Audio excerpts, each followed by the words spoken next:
मैं छोटे से गांव में योगा टीचर था। मैं दिखने में काफ़ी स्मार्ट हूँ। मेरे घर में मेरे पापा और पत्नी हैं। बस हम 3 लोग ही हैं। एक दिन मुंबई से एक मेरी दूर की बुआ आई थी मेरे गांव। दरअसल वो गांव की ही थी, लेकिन मुंबई में रहती थी। मैं गांव में ज़्यादा पैसा नहीं कमा पाता था। घर का खर्च भी सही से नहीं चल पाता था। मैं बहुत परेशान रहता था। मेरे पापा भी बोलते रहते थे हमेशा, तू पढ़ लिख कर कुछ नहीं कर पाया। मेरी पत्नी मुझे बहुत सपोर्ट करती थी। मेरे पास जितने ही पैसे थे वो खुश रहती थी। उसका कोई डिमांड नहीं रहता था। लेकिन मैं हमेशा पत्नी और पापा को खुश रखने की कोशिश करता था। फिर एक दिन वही बुआ, मुंबई वाली, हमारे घर आई तो उनकी नज़र मेरे पर पड़ी। तो उन्होंने मेरे से पूछा, सब ठीक है? तो मैंने कहा, हाँ बुआ, सब ठीक है। फिर बुआ ने पूछा, काम कैसा चल रहा है यहाँ? मैंने कहा, उतना अच्छा नहीं चल रहा है। उन्होंने मुझसे कहा, चल मुंबई, तुझे मैं काम दिलाऊंगी, वहाँ तू बहुत पैसे कमाएगा। मैंने बोला, ठीक है बुआ, मुझे कोई ऐतराज़ नहीं है, मैं पापा से पूछकर आपको बताऊंगा। बुआ ने कहा, ठीक है, जल्दी बताना, क्योंकि वहाँ बहुत सारे लोग जॉब के लिए आते हैं। तू टाइम लगाएगा तो वैकेंसी फुल हो जाएगी। मैंने कहा, बुआ, मैं अभी ही पापा से पूछकर आपको बताता हूँ। फिर मैं बाहर दरवाजे पर बैठे हुए पापा के पास गया। मैंने ये बात पापा को बताई। पापा सुनते ही बोले, चला जा, अच्छी बात है, यहाँ तू क्या कमाता है मुझे पता है। मैंने बुआ से बोला, बुआ मैं चलने को तैयार हूँ। बुआ ने कहा, तेरे पास तो पैसे होंगे नहीं, इसलिए मैं तेरा और तेरी पत्नी का टिकट निकाल देती हूँ। मैंने कहा, ठीक है बुआ। 2 दिन बाद हमारी ट्रेन थी मुंबई के लिए। हमारी पैकिंग हमने शुरू कर दी थी। मैं और मेरी पत्नी, हम दोनों बहुत खुश थे, क्योंकि पहली बार हम कहीं गांव से बाहर जा रहे थे। हमारे लिए सब कुछ नया था। खैर, आज हमारा मुंबई जाने का दिन आ गया।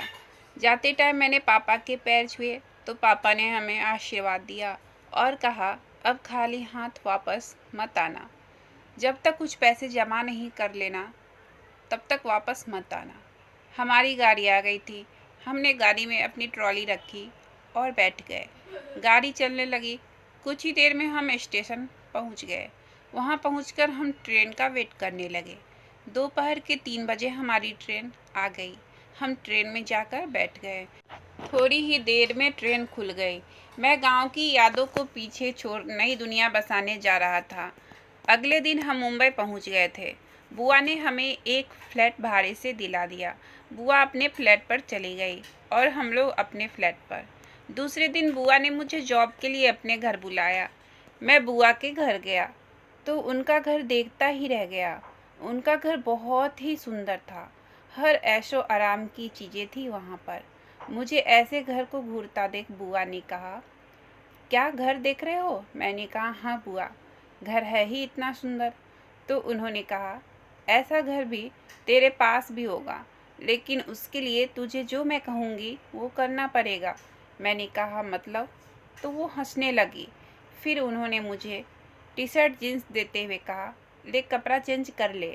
ये तेरा गांव नहीं है जो तू इतना ढीला शर्ट पैंट में योगा सिखाएगा। ये पहनकर तुझे घर घर जाकर योगा सिखाना है। मैंने बोला, ठीक है। अब मैंने कपड़े चेंज कर लिए थे तो बुआ ने कहा, कितना स्मार्ट दिख रहा है, अब देखना तू कितना पैसा कमाएगा। फिर बुआ ने एक एड्रेस देते हुए कहा, इस एड्रेस पर तुझे जाना है। मैं उस एड्रेस पर पहुंच गया। पहुंचकर डोरबेल बजाया तो एक औरत ने मुस्कुराते हुए गेट खोला।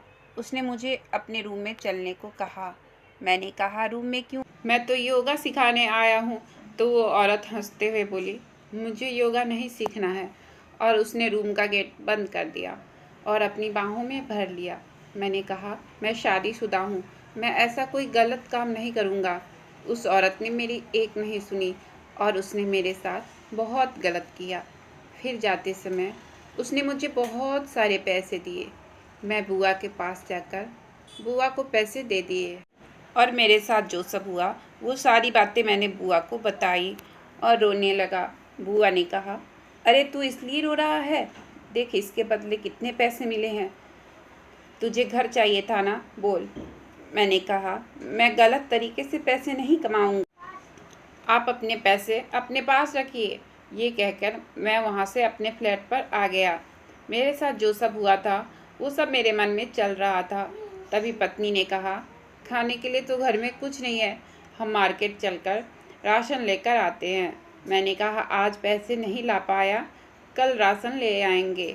तो पत्नी ने कहा, बुआ ने तो कहा था रोज़ शाम को पैसे मिल जाएंगे काम के हिसाब से, तो आज पैसे क्यों नहीं मिले?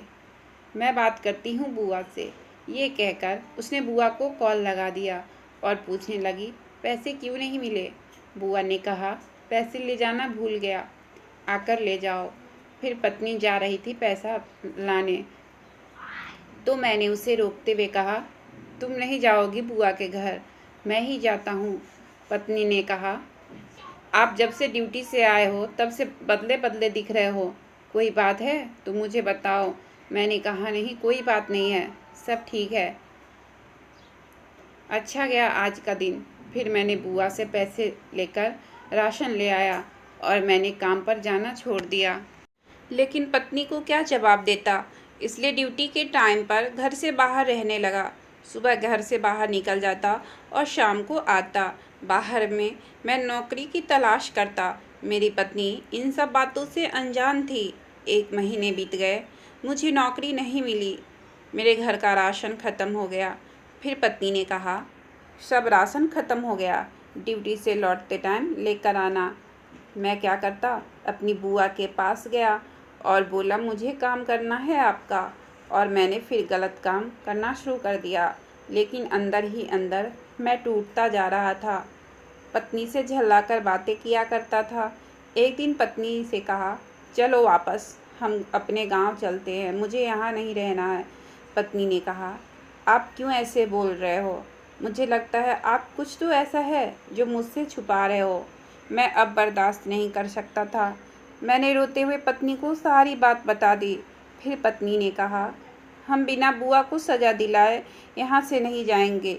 अगले दिन पत्नी बुआ के फ्लैट पर गई और बोली, मेरे पति की तबीयत खराब है, मेरे लिए कोई काम है क्या आपके पास?